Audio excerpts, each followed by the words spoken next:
Hi, folks. For all of you who are joining us, I just wanted to let you know we're going to give this a few minutes and let everybody kind of get their bearings. We're still waiting for two of our panelists. One of our panelists has said that she's going to be a little bit late, so that's Delegate Shetty. So she's going to be a little bit late.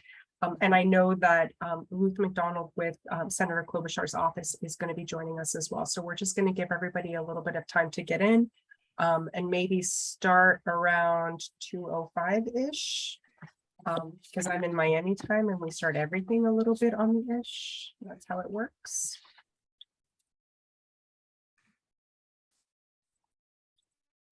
Also, just so you know, as you're joining, we're going to keep the comment section open. We're also going to be keeping the question and answer section open. So just please be mindful that when you're sending, if you're sending a chat and you're sending it to everyone, it can be seen by all of us. Also keep in mind that we will, make sure to be respectful and respectful of other people's views and questions and answers. And let's just have some fun today, guys.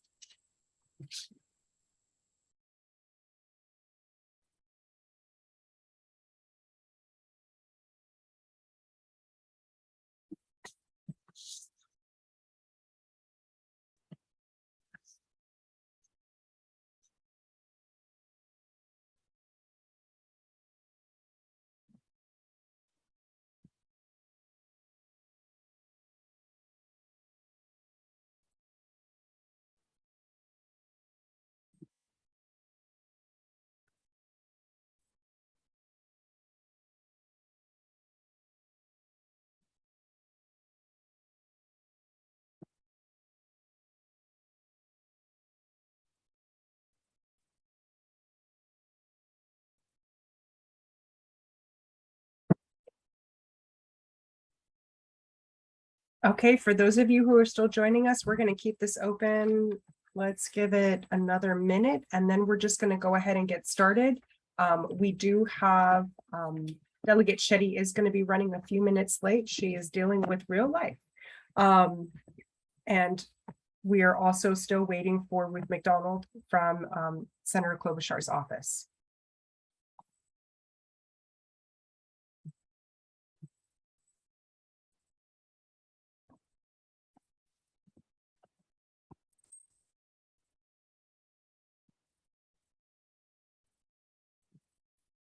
Okay, so you know what? Let's go ahead and get started. So hi, everyone. Thank you so much for coming today. I know we have a lot of folks that are registered for this, and I'm really, really excited to be able to bring such an amazing panel of individuals, elected officials here with you all today. So in no particular order, we're just going to go ahead and get started. We have, I'm just going to go ahead and do a brief introduction, and then if you all want to take over, if the elected officials want to go ahead and take over and we can start, opening and engaging in conversation, that would be amazing.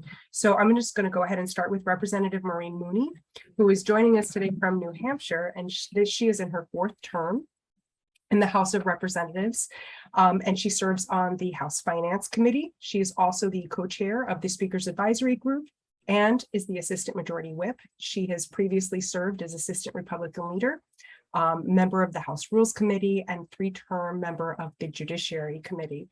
She has received her Bachelor of Arts degree in Political Science from the Thomas More College of Liberal Arts in Merrimack in 1997, and her JD from the Massachusetts School of Law in Andover, Massachusetts in 2000. So Representative Mooney, thank you so much for joining us today. And then also on the call right now, we have Senator Ana Maria Rodriguez from Miami. She's from my hometown. Includes portions of Miami-Dade and Monroe County. She is a native to Miami and was elected to the Senate here in Florida in 2020. Previously, she served in the Florida House of Representatives from 2018 to 2020. She has spent her entire career advocating on behalf of people in South Florida, and worked for as the community relations for Baptist Health. And she's currently works as Senior Vice President of the Miami Association of Realtors, which many of you know I am also a part of. She has served on the board of FIU as the Honorary Chair of Autism Speaks Miami Walk, and multiple philanthropic organizations throughout the community. So with that, I'm going to go ahead and open it up to our two officials who are here today, and just let you all kind of introduce yourselves to our community.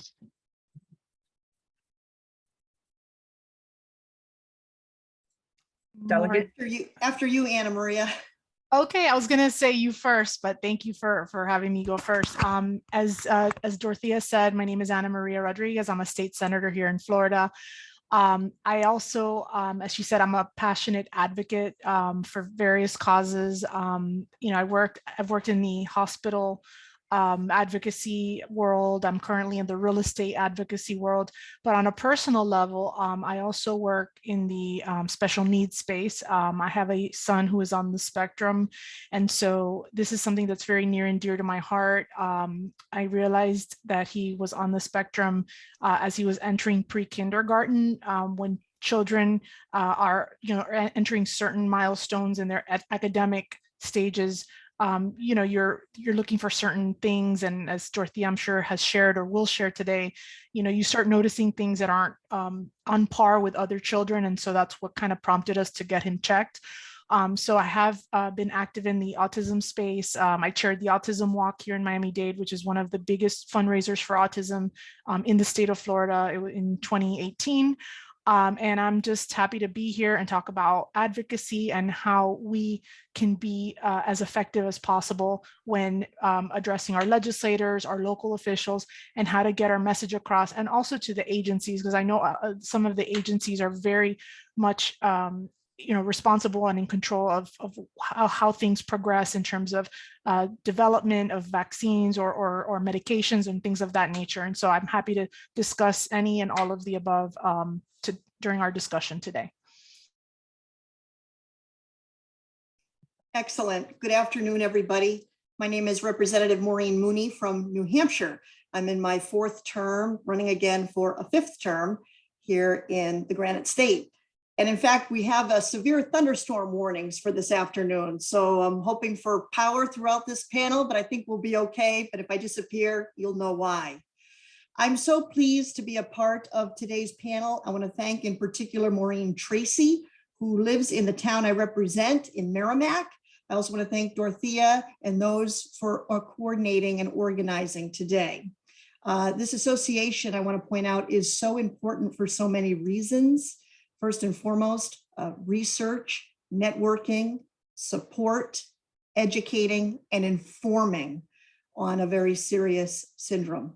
And so I'm happy to be able to lend the knowledge I have and the experience as a legislator for some time now, and also as a constituent. I was also a school administrator for a middle and high school. We had a very active special education department, and we had over close to 400 students. And so very familiar with the needs of parents and students. And so I hope that will be very helpful for today as well. Communicating is the most effective tool we have as citizens of our communities and our country. And so again, I'm very happy to be here. Thank you all. Thank you both so much. I'm going to chime in here real quickly because I realized as soon as I stopped speaking that we had State House Delegate Emily Shetty, who was able to join us. And we also have Ruth McDonald from Senator Klobuchar's office. So I want to go ahead and allow the two of you to also introduce yourselves and go right ahead. Ruth, do you want to go first? No, I'll let you go first since you're the elected there. Oh, okay. Thanks, Ruth. Hi, everybody. I'm Delegate Emily Shetty. I represent District 18 in Maryland, just outside of Washington, D.C. in Montgomery County. I'm honored to join you this afternoon to share what I know and provide some insight into best practices for engaging with lawmakers and staff. I actually started my career in politics and public policy working as a Hill staffer and on the House side and the House of Representatives for a longtime member of Congress who served on the House Energy and Commerce Committee. I handled his healthcare portfolio among 12 other totally unrelated issues. I was legislative director. Started out though as an unpaid intern like many do and worked my way up over the 5 years or so that I worked for him before he retired. Thereafter, I went to the Leukemia and Lymphoma Society where I was their in-house lobbyist and helped to train and coordinate advocates to empower them to share their story on Capitol Hill. Our biggest Hill Day that we did, we had, I think our last one, I had like 460 patients and caregivers come to Capitol Hill to share their story. It was a really, really powerful event. After I left there, I ran for office in Maryland. I came in very close, but didn't quite succeed on my first go round and stayed really active and involved. And I've been working sort of simultaneously in the federal policy space, primarily with patients and on healthcare issues, but now also a little bit in public education. And I ran again for office in 2018 and won. So our terms in Maryland are 4 years. I just completed my first 4-year term. I serve on the House Judiciary Committee, although I am very, very active in healthcare policy and led the passage of a major rare disease bill here in Maryland. So I'm very, very honored to join you today. Happy to share some do's and don'ts, both again from my experience previously as a Hill staffer, although Ruth's advice as a current Hill staffer is invaluable as well. So I will just mostly uplift, I'm sure, things that she will say and share, and then also some differences I see now as an elected official and at the state level, the difference of engaging with the state lawmaker, state staff, and Hill staffers. So thank you for having me. I'm very honored to join you today. Thanks, Emily. I'm Ruth McDonald, and I currently staff Senator Klobuchar on her healthcare portfolio, as well as education, labor workforce, and child welfare. Senator Klobuchar is head of the Rare Disease Caucus here, one of the co-chairs, I should say. It's a bipartisan, bicameral caucus, meaning the caucus spans both the House and the Senate here in Congress. Senator Klobuchar is not on any healthcare committees, but is pretty involved in healthcare in various ways and has a lot of legislation, including bills to get rare disease patients more involved in kind of the drug approval process with FDA. My background is that I've been working for the senator almost a year. I was on the House side for 6.5 years. I worked for the House Majority Leader during the enactment of the Affordable Care Act as kind of the junior staffer, health staffer, and also, worked for one or other House member. After that, I also worked at HHS, the federal U.S. Department of Health and Human Services, in kind of their think tank area of the department, and also did some private sector consulting, including for former Congressman Henry Waxman's shop, and he worked with Delegate Shetty's boss a lot on energy and commerce back in the day. So anyway, happy to be here. I would just say Senator Klobuchar's sort of involvement with rare diseases came from when her child Abigail was born. She was born had an issue with swallowing, so had to be hooked up to sort of these machines. And for 2 years, kind of lived the life of many patients or parents of children with rare diseases in terms of kind of not knowing what the problem was, all the time, and sort of someone with very intense care needs. So her daughter Abigail is doing well now, and the problem she initially had when she was born has since resolved itself. But I think that time in her life is stuck with her, which is one of the reasons why she is chair of the Rare Disease Caucus in Congress now. So anyway, thanks for having me. Thank you so much. And Ruth saying that, I think that there's probably a lot of people who just heard what you said and are going through we're going through our own little PTSD moments of when our children were in the NICU, because so many of our families deal with feeding issues. You know, in the world of PWS, they call that, you know, failure to thrive, right? So we've all been there in one way, shape, or form. So, you know, thank you for sharing that. And it never leaves. It never leaves. So thank you again, all of you, for taking the time out of your incredibly busy schedules in the middle of midterm elections to be here with our community and talk with us and just kind of give us a rundown of do's and don'ts and what we need to know. As all of you already know, PWSA USA is hosting its first ever Washington, D.C. fly-in this September. We are extremely excited. We have a really amazing group of advocates who are coming to DC with us for the first time. We are, I mean, I could say excited here for a really long time. So one of the reasons that we wanted to put this together today was to give our advocates, those who are coming and those who will come with us in the future, an opportunity to have a real discussion with elected officials and staff of elected officials' office. And some of us have worked in both of those capacities, so that we could really get an idea of, you know, what to expect when we're engaging. And, you know, there is a difference when you're engaging on the federal level versus the state level. So I think maybe to kind of break the ice here, I'm going to throw this out. We like to keep things a little casual around here. So I want you guys to feel free to just chime in. Just to kind of kick this off, I'd be interested to know who would be willing to share their personal story as to what made them decide to actually run for office. Who's up?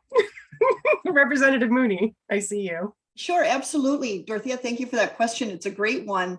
I'd have to say my desire to serve the public and to be in public service, to help those who have issues and that need almost a navigator to get through the system and get the answers and the help and the support they're looking for.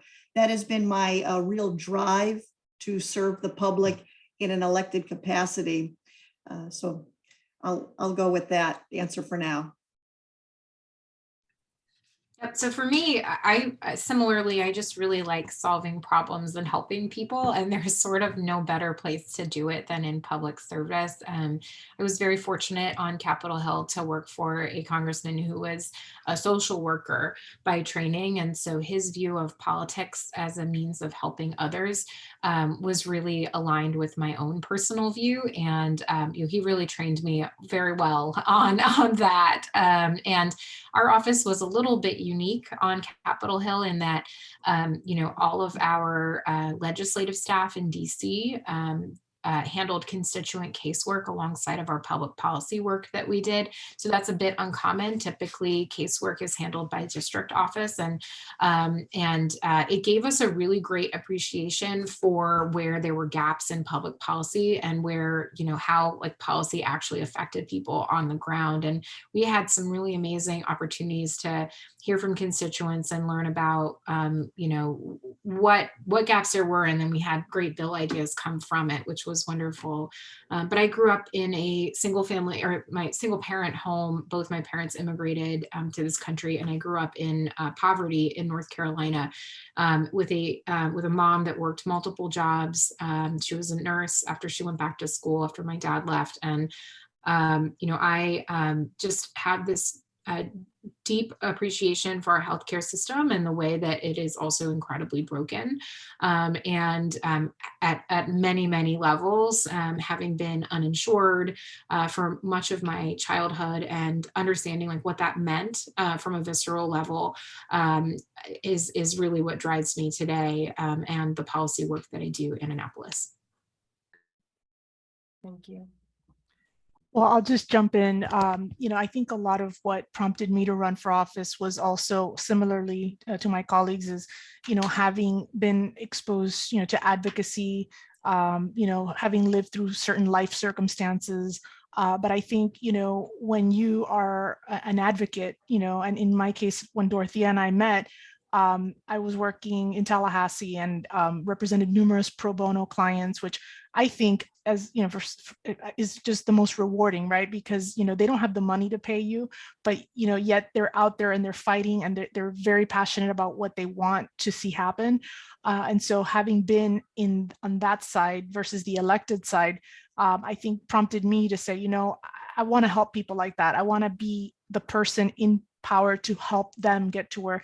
And honestly, I think those of us that are on this call, I know many of my colleagues, I know some people are in it for the wrong reasons, but I think if you're in it for the right reasons, which is to effectuate change and help people, get what they need and make people's lives better, it's a win-win for everyone. So I think what drives me and what has driven me from day one is being able to help people who cannot help themselves and don't have a voice.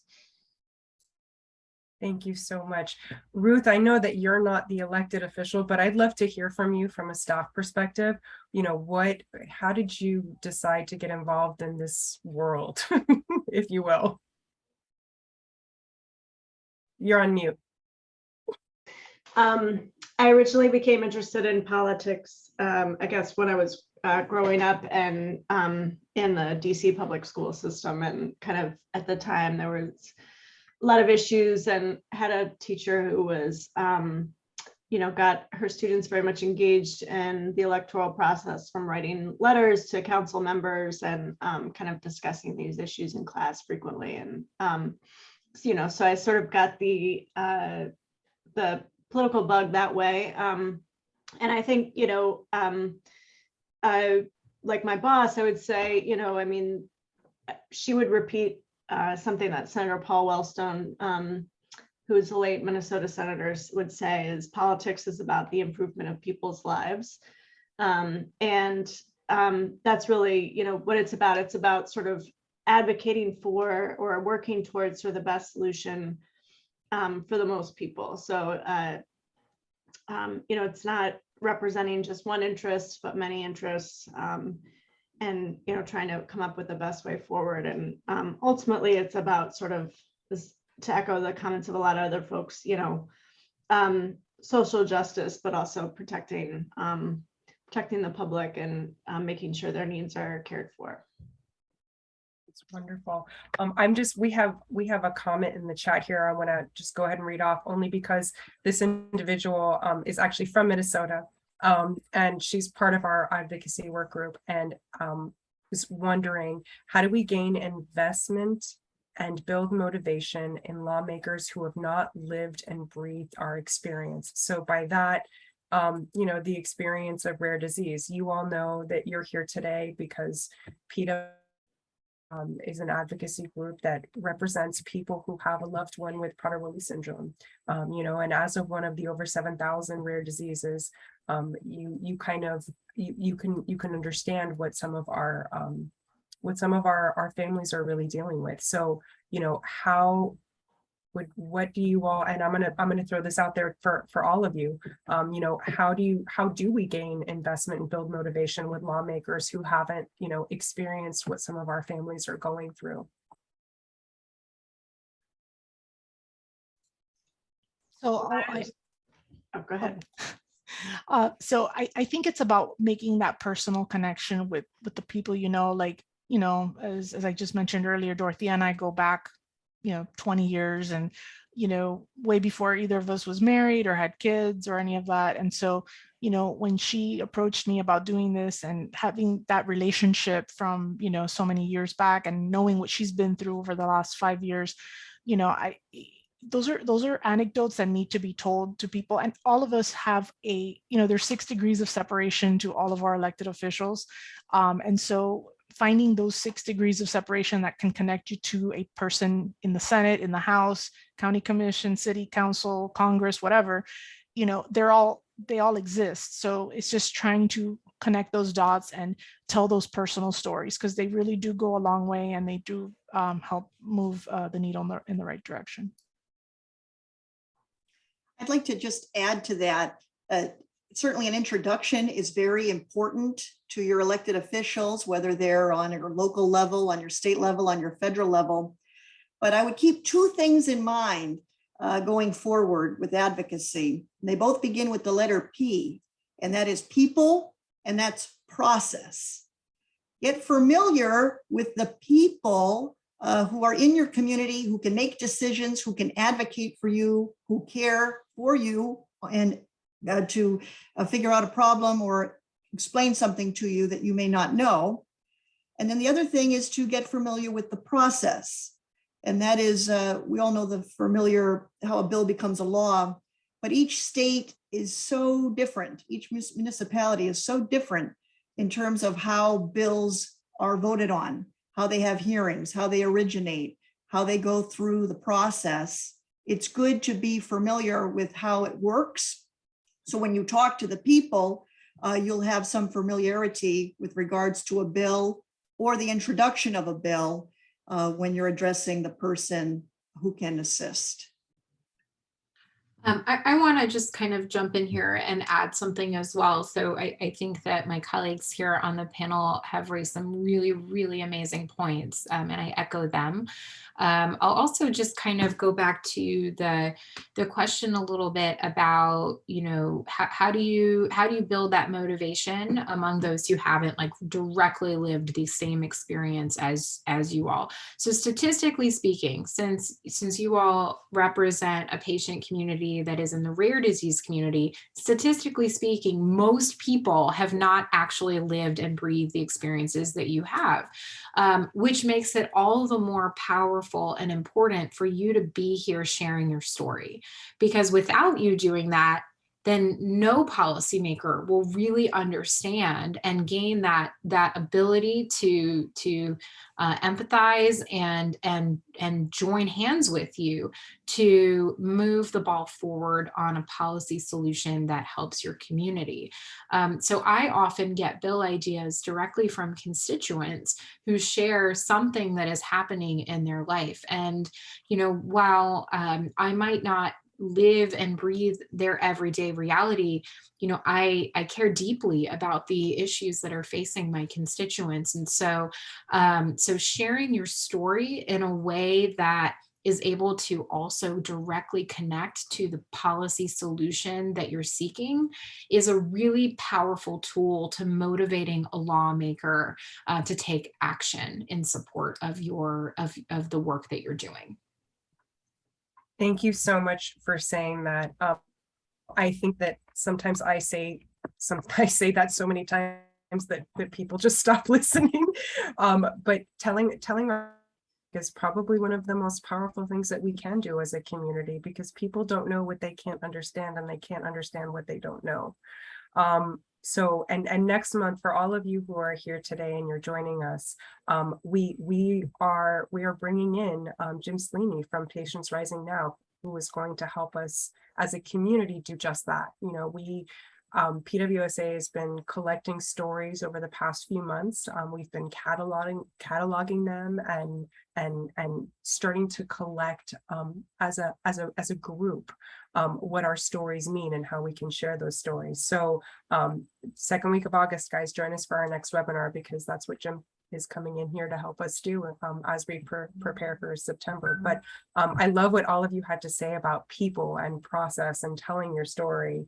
I've had somebody reach out to me and ask, well, how are we able to do this in the political climate that we're in? So I want to bring this up because I think it's important for all of us as a community to understand that PWS and rare disease isn't a political party, right? We are representing both parties here today. We have members from both sides of the aisle. And I think that it's important, as we're talking about our families and the issues, the unmet needs of our community, that we remember that there are politicians on both sides of the aisle who can relate to us, who can understand us, and who can help us as a community. So if there's anyone on the panel who wants to chime in a little bit about that, you know, I would love to hear more. You know, when you're dealing with rare disease isn't partisan. You know, it doesn't pick sides. it affects everyone. 1 out of 10 people will have a rare disease. So those are the statistics we're dealing with. If any of you on the panel want to chime in about that, I think it would be really helpful for everyone to hear. Ruth, you're mute. Say, this could be a bingo game. How many times I forget to unmute myself. I think the other thing is to keep in mind that we all do better when we all do better. And so, even though things that improve the patient experience for rare disease patients and their families will also improve overall the patient experience for other folks as well. Improvements in processes for FDA drug approval will, help everybody, not just rare disease patients. I think there are some other changes, like having better, more accurate medical codes for doctors to use, uniform codes across the country, that actually, have codes for PWS or other rare diseases. Also helps kind of in general provide better patient care and expertise. So I would also just kind of emphasize that, it's not a sort of improving care for patients with rare disease really does kind of have a ripple effect and helps everybody, even though, only a few people may actually have a rare disease.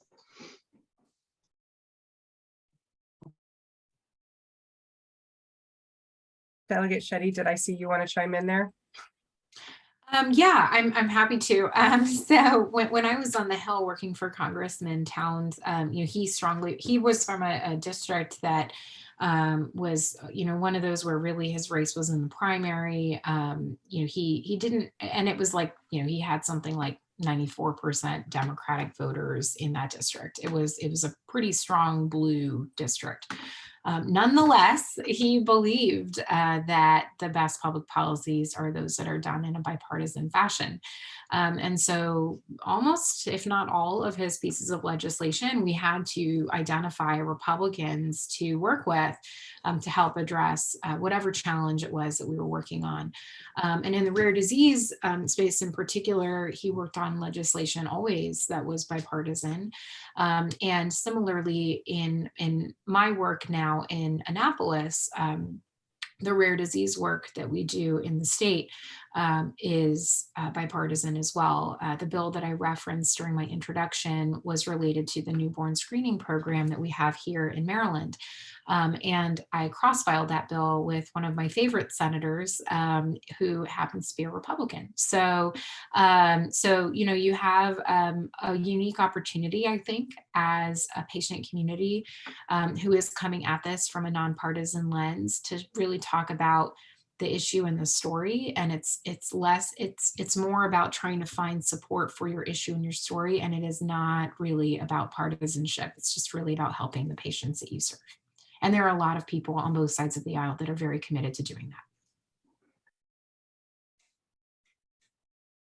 Yeah, I just want to chime in and just say, agreeing with what everyone said, in terms of the bipartisan theme, these rare diseases affect everyone and shouldn't have a hue of red or blue. It's like, it doesn't matter. The disease doesn't pick you based on your political affiliation.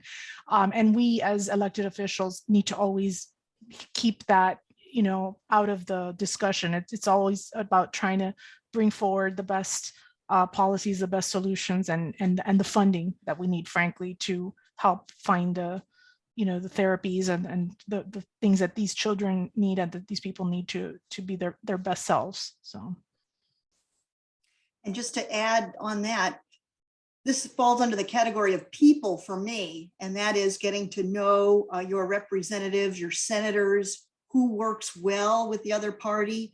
When you meet with a representative or a senator, ask them, do you know someone in the other party who can co-sponsor this initiative or could assist you? Or is there anybody I should talk with in the other party who could help with this initiative? I think you'll find the person you're meeting with to be very receptive to this.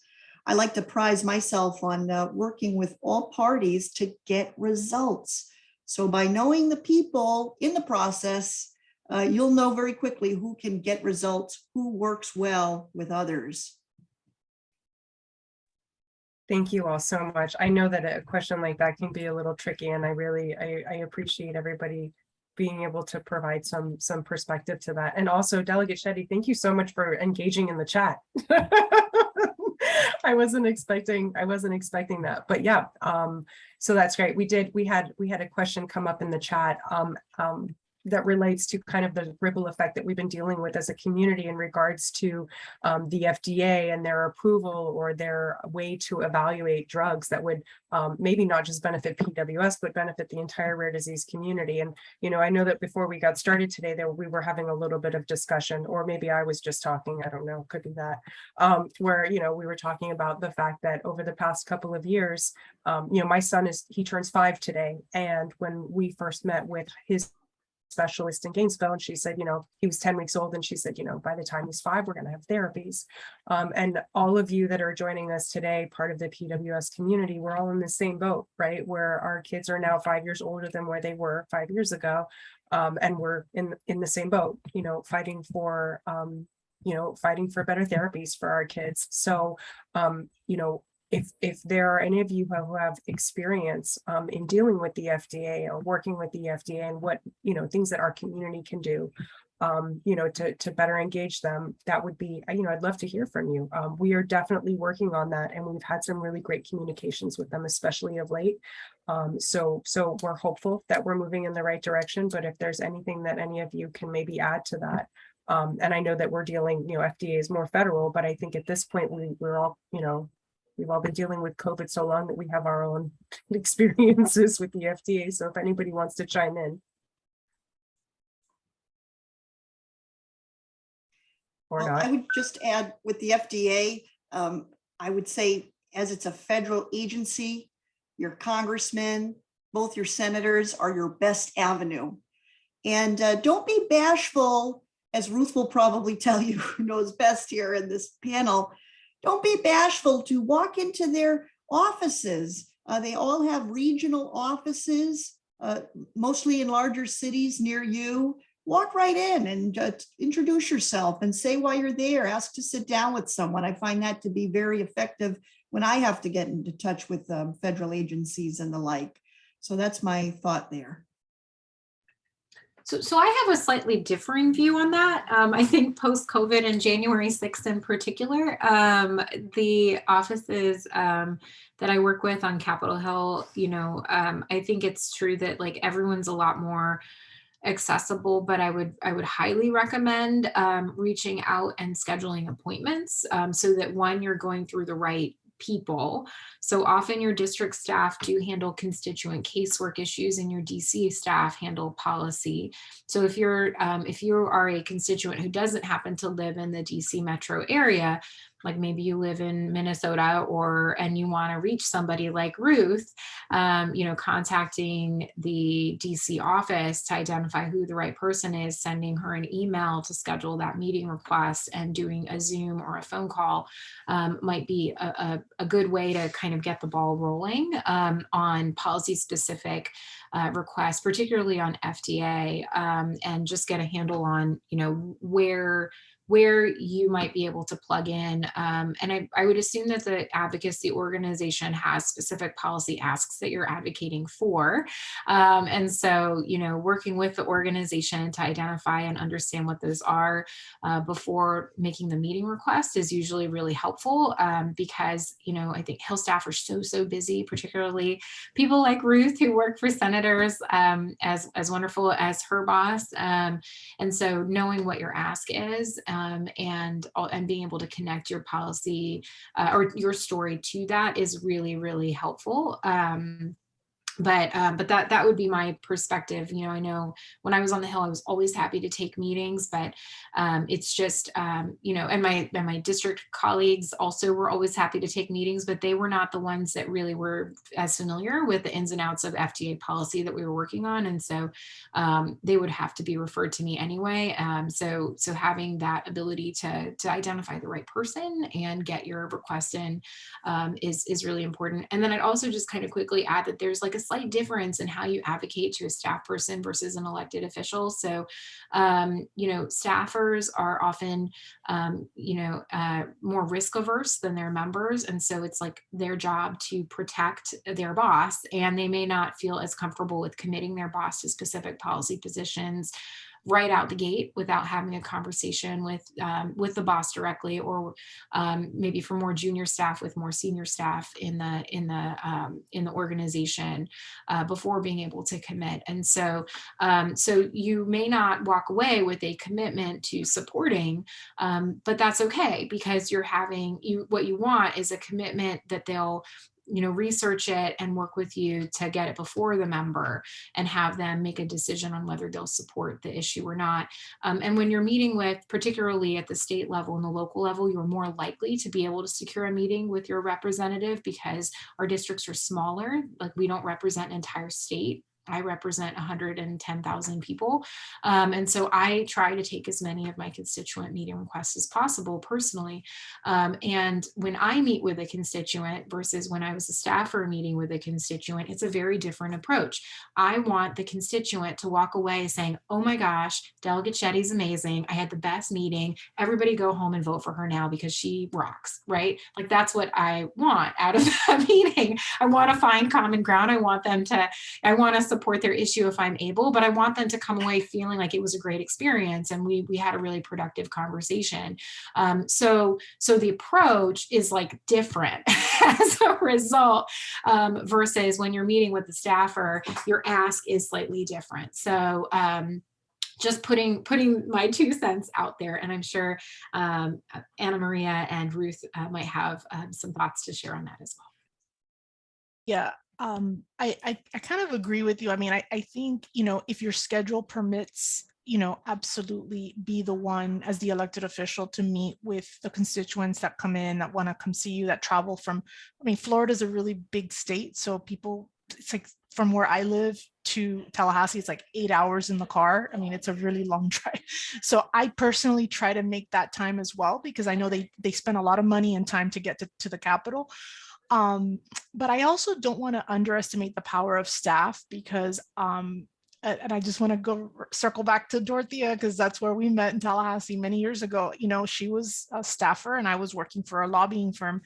And, you know, when you have really good staff in place, I mean, I don't want to say that it replaces the member, because the member's the member and the staff is, but there are staff members who are just really, really good at not just listening to the constituents' needs, but also making sure that, you know, all the pieces move forward to help get things, you know, over the finish line and help, you know, they work very well with the elected officials. So I would say, you know, if you're, for whatever reason, you know, you go to advocate for your issue and that person is just not available at the last minute, I wouldn't take it personally. I would just say, you know, something happens, emergencies happen, but staff is really important, very critical, and always have a good relationship with the staffers, because they're the gatekeepers to the elected officials. So just, you know, it's kind of like a little bit of both. So I agree, but I think staff is like really important too. So.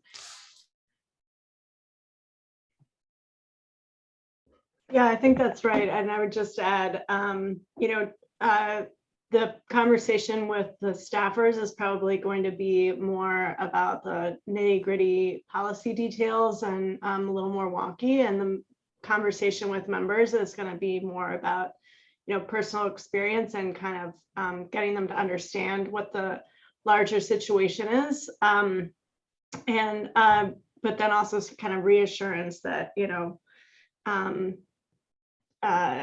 you have kind of a coalition behind you, right? So I would just also sort of say that and reiterate other folks who said this before, be clear in your ask and kind of also realistic. And also I would do a little bit of research on the member before you go in to meet with staff. Sometimes I can definitely tell folks who have and haven't done the research or homework, I should say. Obviously, we're all very busy and you don't always nail every meeting, which is fine. It's not your full-time job to advocate. So, we definitely understand that, but I would also just say, if there are a lot of folks who come in and ask us to be a co-sponsor of a bill that we're, for example, already on or something like that. That's just basic stuff like that. And that's also where, the PWS team can really help you in doing some of that stuff so that you don't feel like you have to do it all on your own. But, I would do things like that, if knowing that if she's a member of, or he's a member of a caucus or a coalition that sort of aligns with your interests, or, maybe they have a son or daughter with a medical need, or, grew up with a member of their family with a medical need. Those are the kind of things that will sort of help you find the common ground and also sort of help facilitate what parts of the meetings do you need to, or what things do you need to emphasize in the meeting, and what things do you think they're probably going to understand the importance of already. So again, that's stuff that PWS team can help you guys with, and just talking to other advocates and what their experience is. So and I would say the other thing is to it doesn't hurt to follow up if somebody doesn't respond to your email. Sometimes it's just because they are inundated with emails that day. So I would not take it personally.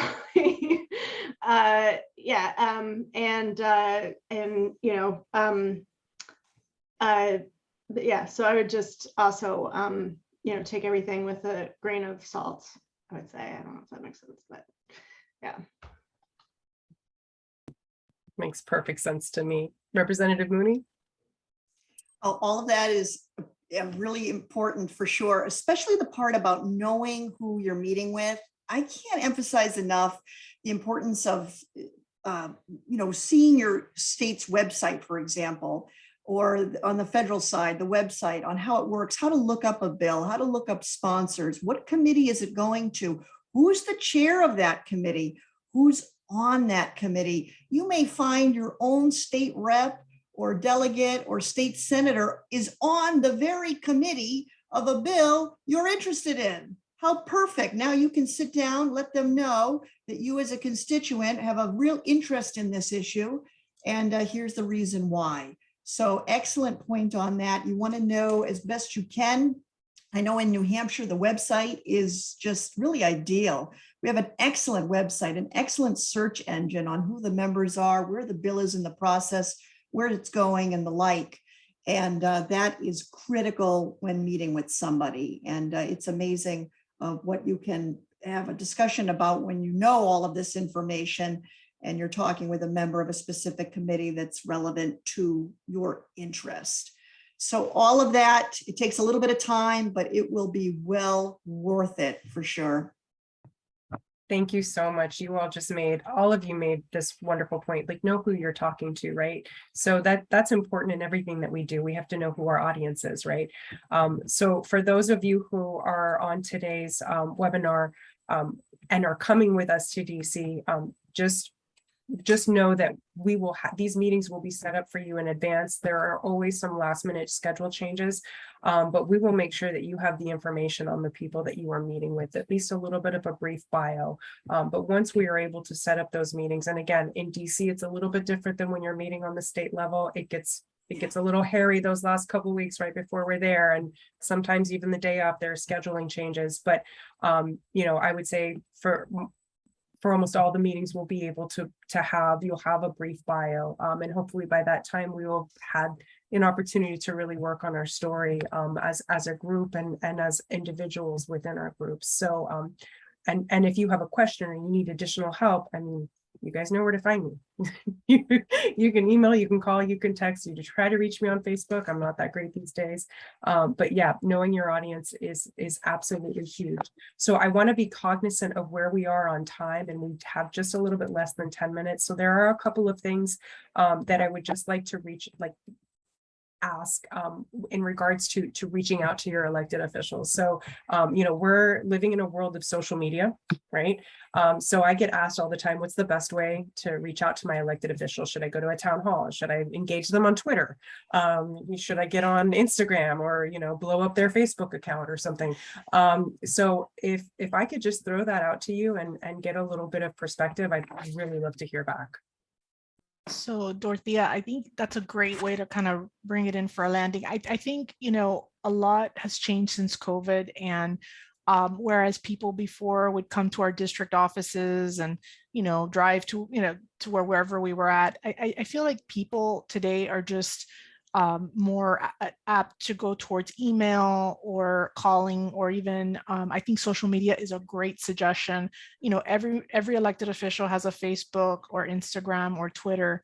Although I try to stay away from Twitter because it's a little crazy there, but Facebook and Instagram are pretty normal, and you just make yourself available. Like I have like a full-time social media person who's like always putting things out, information on, where to apply for certain benefits, where to get this or that. And just having yourself out there and making sure people know that they can put a little message on your direct message or whatever. I think social media is just, everyone's on it and everyone can find you that way. So to me, that's like the most, logical way to contact.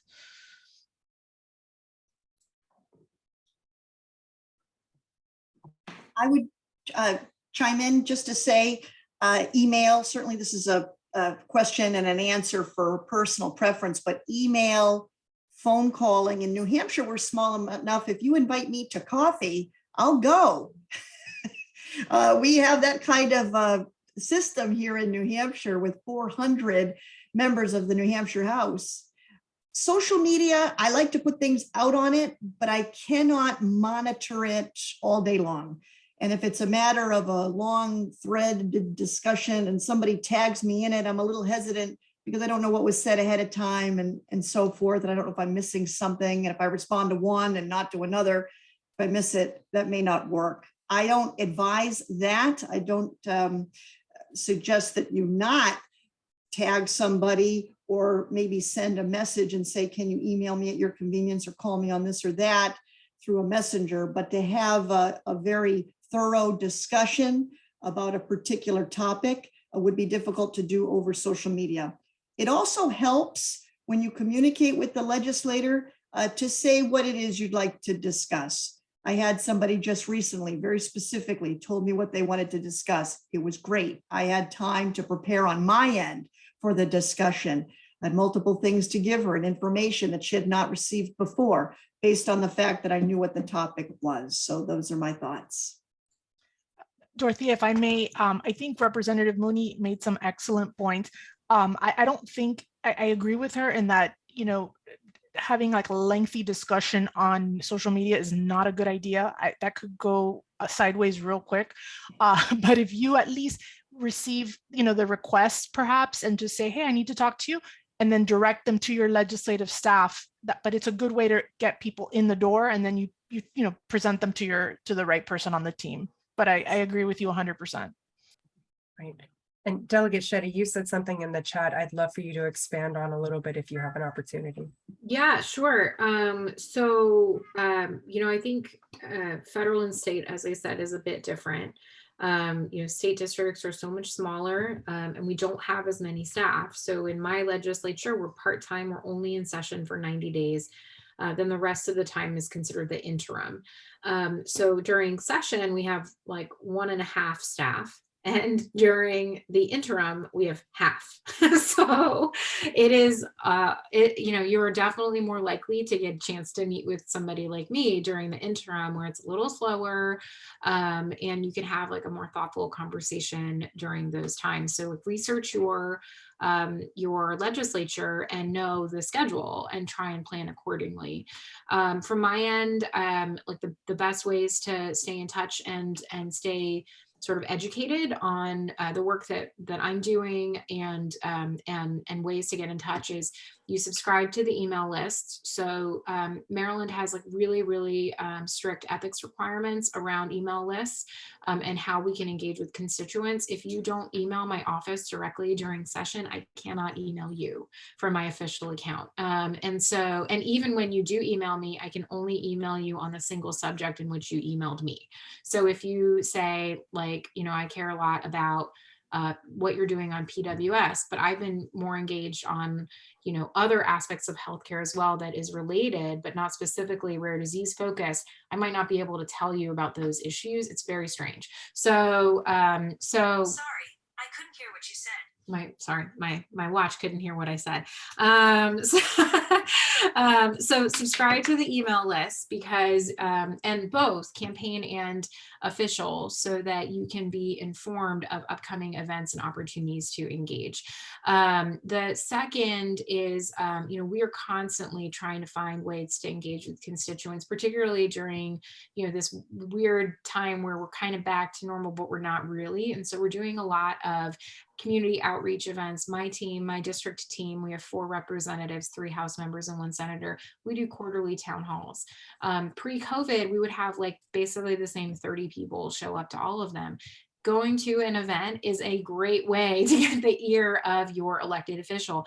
You will be one of the 30 people there. And that is an awesome way to engage. Many of those have moved to a virtual format. So, I happen to have a chronic autoimmune disorder and I'm immunocompromised. I've been a lot more risk averse as a result when it comes to community engagement. So a lot of our events are virtual and very accessible by people in the public as a result, but you'll never know about it if you don't subscribe to our email list. The third is requesting a virtual meeting. So you can do that with your state folks. You can do that with your federal folks. You just need to know how to do it. So you email the office, you say, I'd like to request a meeting with you or someone on your team, or the most appropriate person on your team to talk about, as Representative Mooney said, X, Y, and Z issue. If you put it out there in the email, your email will be directed to the most appropriate person, whether it's the member or the staff person. And the last thing I wanted to share is make sure you follow all the social media accounts. I have kind of like different personas in each of them. I'm like one person, but I have half a staffer and I handle all the social on my own. And on Facebook, I'm not limited necessarily to exactly the amount of characters I can use. So I might post, graphics and more lengthy discussions about things that I'm working on or events coming up. Twitter, you're more limited. Similar to the prior representatives, I'm not going to engage in a serious policy discussion on Twitter where I'm limited to 130 characters or less. But you'll probably catch my attention if you tag me in something, and I probably will say, follow up with me by email so we can schedule time to connect. Instagram, I post a lot of crap about my kid. And then also a lot of like official stuff too. So just like find out where your electeds are, follow them, get to know what they care about, and then you have kind of a little bit more of a hook when you are actually meeting with them in that virtual or in-person setting to talk about the issues you care about. Thank you. And Ruth, I'm sorry, we just lost her. She had to go jump on a meeting, but we're just about at time. So I just want to go ahead right now within this last minute. I'm going to let Paige Rivard, our CEO, just come on and say a few words. And before she does, I want to thank all of you again for being here today. And I want to thank our PWSA USA advocacy work group because every single member in that work group works extremely hard, and today is a perfect example of how that work group does work. Every single person took the initiative to reach out to an elected official to help make today happen, and I'm so happy and proud to have a team like you guys around us, volunteering your time and doing so much work for the organization. So with that, I'm going to just let Paige say a few words and go ahead. Awesome. Thank you, Dorothea. As Dorothea mentioned, I'm Paige, CEO of PWSA, and Those of you who know me know that I have a 12-year-old son who lives with 2 rare genetic disorders. So I'm a passionate advocate for not only PWS, but all rare disease issues in our community and other communities. And I'd like to truly just thank our wonderful guests today who joined us. Your time and insights during our hour were great. I took away quite a bit from that. We're very excited for our first DC fly-in, if you can't tell. Doing a lot of work around it. We have a lot of great advocates who have signed up to come with us. So this is something that we're truly excited for. And like I've told many people, we are learning. You know, none of us are experts at this. So I know people are coming who are maybe a little bit better than others as far as advocating in this way. There are some people who've never done it. There's some people who are nervous, but we're all in it together and we're all going to learn together. So very exciting. I just wanted to reiterate, I think an early discussion point that was brought up about connections. You know, in order to connect and make an impact, we all need to be able to tell our story. And so getting us comfortable with telling our story is really what Dorothea mentioned we're going to be doing next month. So please, you know, come back and join us for that. And then thinking back about what Representative Mooney said, she had a very salient point around 2 things. I think, you know, people and process. And it's a great reminder to all of us about better understanding how things work when you're speaking to your representatives. You know, if you can come in with an understanding of how things work and what the process is, you know, that helps. And I know that's tough for people who aren't, you know, normally in this space all the time. But, you know, again, thank you, everybody. You've given us some great information and points to think about as we move forward in our advocacy efforts. Thanks to everyone who's joined us today for our webinar, and we look forward to our discussion next month around telling our stories. So thanks everyone. I have one quick question before you all go. I've had a couple of folks reach out. Would it be all right with you all, our panelists, if we share contact information with some of the folks who have attended today? Yes. Okay, perfect. Thank you. I just want to make sure I don't want to give it out without, you know. I mean, approval, we're all like public officials with our stuff out there. Yes. But you know, it's funny on the federal level, the state level's a little bit different, but on the federal level, it's really hard to get that. You don't always have the email address or a phone number or anything like that. But you know, again, I also want to be cognizant. I know that we have members from all over the country who are joining us here today. So I want to be cognizant of all of your time, and just I appreciate so much. I know our community does. Thank you for being here today and for taking time out of your schedules to do this with us. We really appreciate it. Thank you. Thank you. Thank you all. Take care. Good luck in DC. Yes, good luck. Yes. Go get them. Bye, guys. Bye.